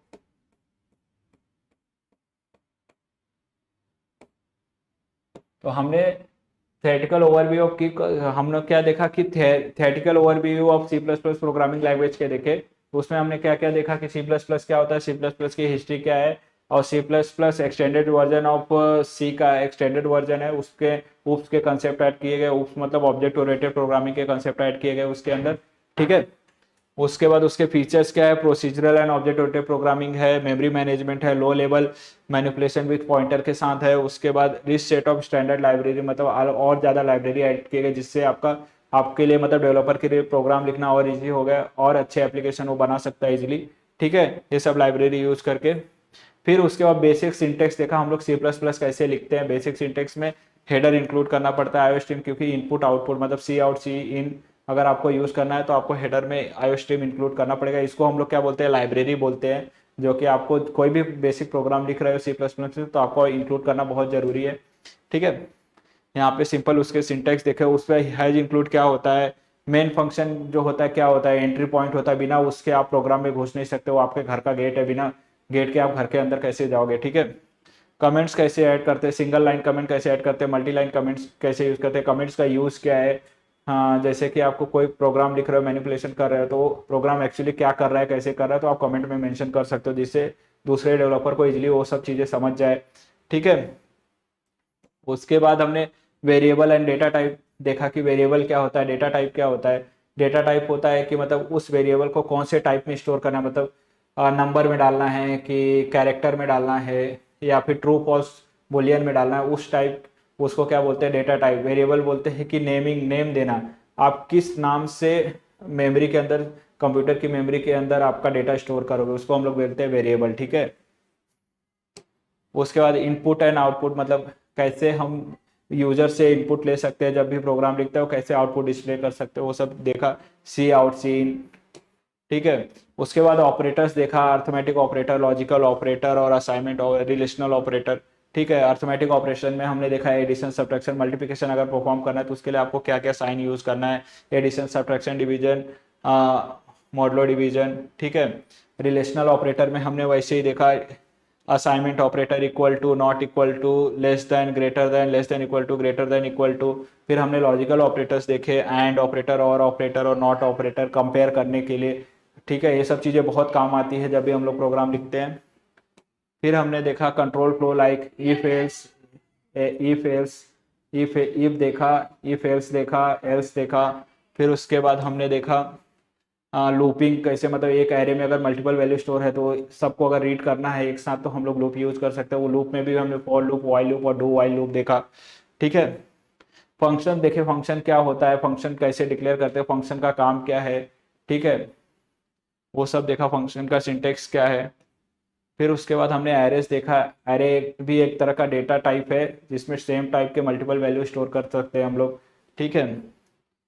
उसमें एरे में जो भी है वैल्यू हम लोग स्टोर करते हैं उसका इंडेक्स स्टार्ट होता है 0 1 2 3। एरे की वैल्यू अगर रीड करना है तो हमको उसके इंडेक्स नंबर से उसको रीड करना पड़ता है, मतलब 0 1 2 3 से, ठीक है। फिर हमने ऑब्जेक्ट ओरिएंटेड देखा प्रोग्रामिंग, उसमें क्लास क्या होता है, ऑब्जेक्ट क्या होता है, मेंबर वेरिएबल क्या होते हैं, मेंबर फंक्शंस क्या होते हैं। जैसे कि यहाँ पे देख सकते हैं क्लास कार है, उसके अंदर ये जो ब्रांड और ईयर है उसके क्या है, मेंबर वेरिएबल है, और डिस्प्ले इन्फॉर्मेशन क्या है, उसका मेंबर फंक्शन है। तो क्लास के अंदर क्या क्या प्रॉपर्टीज होती है, member variable and member function की प्रॉपर्टीज होती है, ठीक है।